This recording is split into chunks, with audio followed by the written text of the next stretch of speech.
एक गांव में रामू नाम का एक गरीब लकड़हारा रहता था। वह रोज सुबह जंगल में जाता, लकड़ियां काट कर लाता था और उन्हें गांव में बेच देता था। उससे जो भी कमाई होती उसी से वह अपना गुजारा करता था।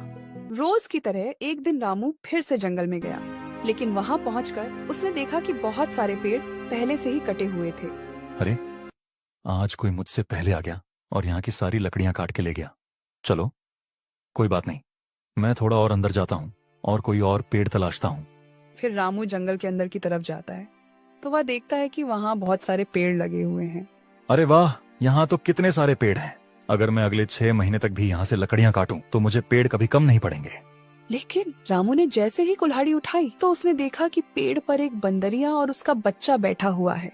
हे भगवान, मैं ये क्या करने जा रहा था। अच्छा हुआ मैंने सही समय पर देख लिया, वरना आज मुझसे यह पाप हो जाता। अगर मैंने इस पेड़ को काट दिया तो वह बंदरिया और उसके बच्चे का घर टूट जाएगा। नहीं, मैं इस पेड़ को नहीं काटूंगा। शायद इस पेड़ पर बहुत सारे फल लगते हैं, इसलिए ये बंदरिया और उसका बच्चा यहीं पर रहते हैं। चलो, मैं आगे चलता हूँ और कोई और पेड़ देख लेता हूँ। रामू फिर जंगल में अंदर की तरफ चला जाता है और वहाँ से लकड़ियाँ काटकर गांव लेकर आ जाता है। रामू हर रोज जंगल में लकड़ियाँ काटने जाता था और कभी कभी तो वह बंदरिया और उसके बच्चे के लिए कुछ खाना भी लेकर जाया करता था। लेकिन एक दिन रामू लकड़ियाँ काटने के लिए जंगल में जाता है तो उसने देखा कि वहाँ के राजा का मंत्री 2 आदमियों के साथ आया हुआ है और उसी पेड़ को काट रहा था। तभी रामू उस मंत्री से कहता है, मंत्री जी, आप यह पेड़ क्यों काट रहे हैं? राजा का आदेश है कि गर्मियां आने से पहले महल में लकड़ियां जमा हो जानी चाहिए, इसलिए मैं इस पेड़ को काटकर इसकी लकड़ी महल में जमा करने जा रहा हूँ। हाँ मंत्री जी, यह तो सही बात है, लेकिन आप इस पेड़ को मत काटिए। आप किसी और पेड़ की लकड़ियां ले जाइए। इस पेड़ के ऊपर एक बंदरिया और उसका बच्चा रहता है, ये उनका घर है। अगर आप इस पेड़ को काट दोगे तो वह बेचारे कहाँ जाएंगे? अरे तो क्या हुआ, यहाँ कितने सारे पेड़ हैं, वह किसी भी पेड़ पर चली जाएगी। अरे मंत्री जी, लेकिन आप यह पेड़ मत काटिए।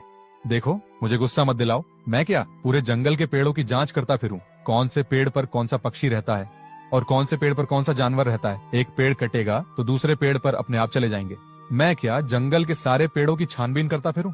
चले जाओ यहाँ से, वरना सिपाहियों को आदेश देकर तुम्हें जेल में डलवा दिया जाएगा। रामू हालात के आगे मजबूर था। वह मंत्री का कुछ नहीं कर सकता था, इसलिए वह चुपचाप जंगल में आगे की तरफ निकल जाता है। फिर जब रामू दोपहर को लकड़ियां काट के जंगल से वापस आ रहा था, तब उसने देखा कि मंत्री ने वह पूरा पेड़ कटवा दिया था। तभी रामू की नजर पेड़ के नीचे दबी हुई बंदरिया और उसके बच्चे पर पड़ी। वह बंदरिया उस पेड़ के नीचे थी और उसकी मौत हो चुकी थी, लेकिन किस्मत से उसका बच्चा जीवित था। हे भगवान, यह क्या हो गया? अब इस बच्चे का क्या होगा? मैंने उस मंत्री को बहुत समझाया कि इस पेड़ को न काटे, लेकिन उसने मेरी एक न सुनी और उसकी जिद की वजह से आज ये बंदर बेचारा अपनी माँ से जुदा हो गया। मैं इस बंदर को इस जंगल में अकेला नहीं छोड़ सकता। मैं इसे अपने साथ अपने घर ले जाऊंगा। वैसे भी मैं अपनी जिंदगी में बहुत अकेला हूँ। मैं इसे अपने छोटे भाई की तरह रखूंगा। फिर रामू उस बंदर को अपने घर ले आता है और तब से रामू उस बंदर को छोटे भाई की तरह अपने साथ रखने लगा। एक दिन रामू फिर से उसे जंगल में लकड़ियां काटने जा रहा था, तभी उसे वहाँ मंत्री दिखाई देता है। मंत्री उससे बोला, उस दिन जो पेड़ काटा था उस पर वह बंदरिया थी और उसका बच्चा भी था। वह बंदरिया तो उस वक्त मर गई थी, लेकिन शायद उसका बच्चा जीवित था और वे अभी मुझे कहीं दिखाई नहीं दे रहा है। क्या तुम उसे अपने घर ले गए थे? तुम खुद तो अपना पेट पाल नहीं सकते, बंदर को क्या खिलाओगे? हाँ मंत्री जी, मैं उस बंदर के बच्चे को अपने घर ले गया था। मैंने आपको बहुत समझाया कि वह पेड़ न काटो, लेकिन आपने मेरी एक न सुनी और आपकी वजह से एक बच्चा अपनी माँ से जुदा हो गया। अब उसकी माँ के हत्यारे हो। अगर मैं उस बंदर के बच्चे को अपने घर न लाता तो जंगल के जंगली जानवर उसे खा जाते। हाँ, तू तो बहुत बड़ा दयावान है। सारी दुनिया की इंसानियत और अच्छाई का ठेका तो तूने ही लेकर रखा है। मंत्री जी, मैं आपसे एक विनती करता हूँ, अगली बार आप कोई भी पेड़ काटो तो उस पर देख लिया करो कि किसी पक्षी का या फिर किसी जानवर का बसेरा तो नहीं है। अरे अब मुझे जंगल के अंदर पेड़ काटने से पहले पेड़ की जांच पड़ताल भी करनी पड़ेगी। तू क्या चाहता है, मैं हर एक पेड़ के पास जाकर देखूं कि उस पर कोई रहता तो नहीं है? अगर कोई रहता है तो उसे बोलूं, भाई साहब आप किसी और पेड़ पर चले जाओ, मुझे ये पेड़ काटना है। अब तू मुझे सिखाएगा? देख रामू, मैं राजा की नजर से बचकर जंगल के पेड़ को काटता हूँ और उसकी लकड़ियों की तस्करी भी करता हूँ। और उस दिन मैंने जो पेड़ काटा था उसकी लकड़ी अभी मैं किसी और राज्य में जाकर बेच दूंगा, लेकिन राजा को इसके बारे में पता नहीं है। और राजा मुझ पर शक भी नहीं करेंगे। लेकिन अगर तूने मुझे और ज्यादा परेशान किया तो देख लेना, मैं वह सारा इल्जाम तुझ पर डाल दूंगा कि रामू जंगल से लकड़ियों की तस्करी भी करता है, और फिर तू पूरी जिंदगी जेल की काल कोठड़ी में सड़ता रहेगा। तेरा भला इसी में है कि तू यह गाँव छोड़कर चला जा और दोबारा इस गाँव में दिखाई मत देना। फिर रामू वहाँ से अपने घर चला जाता है और उसे बंदर से कहता है, चलो दोस्त, इस राज्य से मेरा दाना पानी उठ गया है। यहाँ का मंत्री बहुत ही ज्यादा दुष्ट है। वह जंगल में लकड़ियों की तस्करी करता है, और अगर मैंने यह गांव नहीं छोड़ा तो वह तस्करी का सारा इल्जाम मुझ पर डाल देगा। मेरी बात पर कोई विश्वास भी नहीं करेगा और मैं पूरी जिंदगी काल कोठरी में सड़ता रहूंगा। और फिर तुम्हारा क्या होगा? इससे अच्छा तो ये है कि हम ये गाँव ही छोड़कर चले जाएं। फिर रामू बंदर के साथ गांव से दूर जाने के लिए निकल पड़ता है। फिर रामू दूसरे राज्य में काम ढूंढने के लिए डर डर की ठोकरें खा रहा था। ना तो उसको कहीं पर काम मिल रहा था, न सर छुपाने के लिए छत। उसे और उसके बंदर को खाने पीने की भी बहुत दिक्कत होने लगी थी। मुश्किल से उनको एक वक्त का खाना मिल पाता था। एक दिन रामू उस बंदर के साथ जंगल में एक पेड़ के नीचे बैठा हुआ होता है। तभी वहाँ एक पंडित जी आते हैं।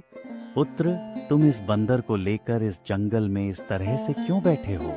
बाबा, इस बंदर ने अपनी माँ को खो दिया है। अब इसका मेरे सिवा इस दुनिया में कोई भी नहीं है, इसलिए मैं इसे अपने साथ अपने घर ले आया था। लेकिन उस राज्य के दुष्ट मंत्री के लालच के चलते मुझे वह गांव छोड़ना पड़ा। अब मैं काम की तलाश में गांव में दरबदर की ठोकरें खाता फिर रहा हूँ। बेटा, तुम्हारा दिल वाकई में बहुत बड़ा है। तुम बहुत बड़े दिल वाले हो। तुमसे किसी का भी दुख कभी देखा नहीं जाएगा। तुमने इस अनाथ बंदर को अपनाकर बहुत बड़ा कार्य किया है। तुम्हें अगर कोई आपत्ति न हो तो तुम मेरे साथ मेरे आश्रम में मेरे शिष्यों के साथ रह सकते हो। मेरे आश्रम में कई सारे शिष्य रहते हैं और आए दिन वहाँ कोई न कोई साधु भी आते रहते हैं। उनके खाने पीने की और उनके रहने करने की जिम्मेदारी अगर तुम उठा लेते हो तो मेरा काम बहुत आसान हो जाएगा।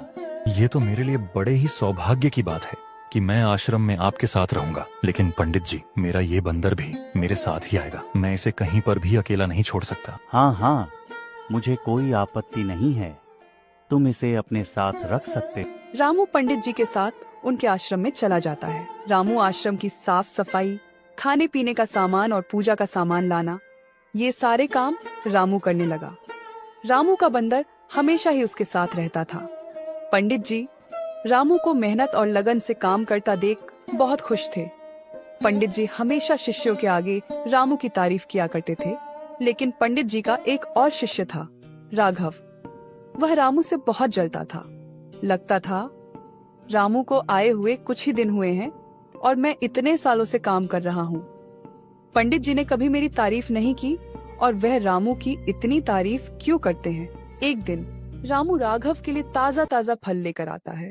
यह लीजिए राघव भैया, मैं आपके लिए ताजा ताजा फल लाया हूँ। मैं कुछ दिनों से देख रहा हूँ रामू, तुम बहुत आलसी होते जा रहे हो। तुम्हें ज्यादा खाना ना पकाना पड़े, इसलिए यह फल लेकर तुम आते हो। ऐसा नहीं है राघव भैया, आज पंडित जी ने सबको फलहार करने को कहा है, इसलिए मैं ये फल आपके लिए लेकर आया था। रामू और राघव बातचीत कर रहे थे, तभी इतने में रामू का बंदर आता है और राघव के फल खाने ही वाला होता है। यह सब देखकर राघव बहुत गुस्सा हो जाता है। अरे संभालो अपने इस पागल बंदर को। पूरे आश्रम को इसने तो जैसे अपने सर पर उठा रखा है। ये बंदर मेरे हिस्से के फल खा जाएगा क्या? अभी के अभी जाकर इस बंदर को जंगल में छोड़कर आओ, नहीं तो मैं पंडित जी से शिकायत कर दूंगा। राघव भैया, मुझे माफ कर दीजिए, और अगर मेरा बंदर आपके फल खा भी जाता तो मैं आपके लिए नया फल ले आता, पर इस बंदर को मुझसे जुदा मत कीजिए। राघव को रामू पर बहुत गुस्सा आ रहा था। राघव ने जाकर पंडित जी से रामू की शिकायत भी की, लेकिन पंडित जी ने रामू की तरफदारी करते हुए राघव को खूब खरी खोटी सुनाई। यह सब सुनकर राघव आग बबूला हो जाता है। आज इस रामू और इसके बंदर की वजह से पंडित जी ने मुझे कितना सुनाया। मुझे जल्द से जल्द रामू और उसके बंदर का कुछ करना पड़ेगा, लेकिन मुझे कुछ इस तरह काम करना पड़ेगा कि सांप भी मर जाए और लाठी भी न टूटे। कुछ दिन के बाद उसे राज्य के राजा ने पंडित जी को अपने महल में पधारने का न्योता दिया। पंडित जी अपने कुछ शिष्यों और रामू के साथ राजा के महल में चले जाते हैं। राजा ने उन सब की अच्छे से खातिरदारी की और एक दिन रहने के बाद पंडित जी और उनके शिष्य वापस लौट जाते हैं। 2 दिन के बाद राजा अपने मंत्री के साथ पंडित जी के आश्रम पर आते हैं। अरे राजा साहब, आप यहाँ पर कैसे? पंडित जी माफ कीजिए, आज मैं किसी और काम की वजह से यहाँ पर आया हूँ। हाँ, कोई बात नहीं। राजा साहब बताइए, क्या काम है आपका जो आपको यहाँ आना पड़ा? मुझे कुछ समझ में नहीं आ रहा कि मैं आपको कैसे बताऊं। 2 दिनों से महारानी का हार खो गया है और हमने पूरे महल में जांच पड़ताल कर ली, लेकिन वह मुझे कहीं भी नहीं मिल रहा है।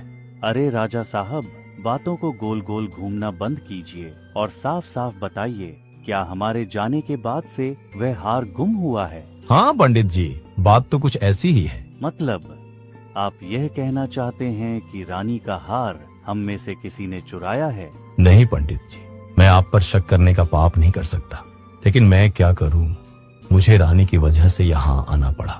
देखिए राजा साहब, आपके यहाँ आने से मुझे कोई दिक्कत नहीं है। आप चाहे तो मेरे शिष्यों की तलाशी भी ले सकते हैं। मुझे पूरा यकीन है कि मेरा कोई भी शिष्य ऐसा काम नहीं कर सकता। फिर राजा के साथ आए हुए सैनिकों ने रामू और बाकी सब लोगों की तलाशी ली। तब उन्हें रामू की झोली में से रानी का वह हार मिला। रामू निर्दोष था। वह पंडित जी से बोला, पंडित जी, मुझ पर भरोसा करिए, मैंने ऐसा कुछ भी नहीं किया है। मैंने रानी का हार नहीं चुराया है। रामू, मैं कभी सपने में भी नहीं सोच सकता था कि तुम ऐसी हरकत करोगे। तुमने तो पंडित जी का सर शर्म से झुका दिया है। नहीं राघव भैया, मैंने चोरी नहीं की है, मुझे कोई फंसा रहा है। पंडित जी, रामू रंगे हाथ पकड़ा गया है। अब मुझे इसे इस महल ले जाना होगा और इसे सजा भी होगी। तभी उन्हें पीछे से एक आवाज आती है, राजा साहब, मेरे भाई रामू ने कोई चोरी नहीं की है, वह निर्दोष है। ये चोरी किसी और ने की है और मेरे भाई को कोई फंसा रहा है। अरे तुम तो एक बंदर हो और तुम बोल कैसे सकते हो? हाँ, मैं एक बोलने वाला बंदर हूँ। मैं जब छोटा था तब से रामू भैया मुझसे बहुत सारी बातें करते थे और वह इतनी बातें करते थे, उनकी बातें सुन सुनकर मैं बोलना सीख लिया था। और मैं यह बात पक्के तौर पर बता सकता हूँ, रामू भैया ने चोरी नहीं की है। पक्के तौर पर?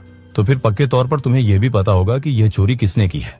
चोरी मेरे भाई ने नहीं की है, चोरी इस राघव ने की है। उसने महल से हार चुराकर मेरे भाई की झोली में डाल दिया था। क्या राघव, यह बंदर सच बोल रहा है? क्या यह सच है? नहीं नहीं पंडित जी, मैंने कोई चोरी नहीं की है। ये बंदर झूठ बोल रहा है। तुम्हारी यह दबी हुई आवाज से सब पता चल रहा है कि तुमने ही चोरी की है। मैं कभी सपने में भी नहीं सोच सकता था कि मेरा शिष्य चोरी जैसा पाप करेगा। अब सच सच बताओ, तुमने ऐसा क्यों किया है? राघव ने फिर अपनी ईर्ष्या के बारे में पंडित जी को सब सच सच बता दिया। यह सब जो भी किया वह रामू से जलन के मारे किया था। राघव को महल से चोरी करने के इल्जाम में पकड़ लिया जाता है। रामू, तुम्हारा ये बंदर तो हमारे लिए बहुत महत्वपूर्ण है। ये हमारे और हमारे राज्य के लिए बहुत काम आ सकता है। मैं चाहता हूँ कि तुम अपने बंदर के साथ हमारे जासूस बन जाओ और हमारे दुश्मनों पर नजर रखो, उनके बारे में हमें सारी जानकारी दो। और वैसे भी इस बंदर पे किसी को शक भी नहीं होगा और तुम आसानी से अपना काम कर पाओगे। राजा की यह बात रामू को बिल्कुल ठीक लगी। पंडित जी ने भी इस काम के लिए हाँ भर दी और अब रामू इस राज्य का वह पहला जासूस था जिसका साथी एक बंदर भी था और वह बोल भी सकता था।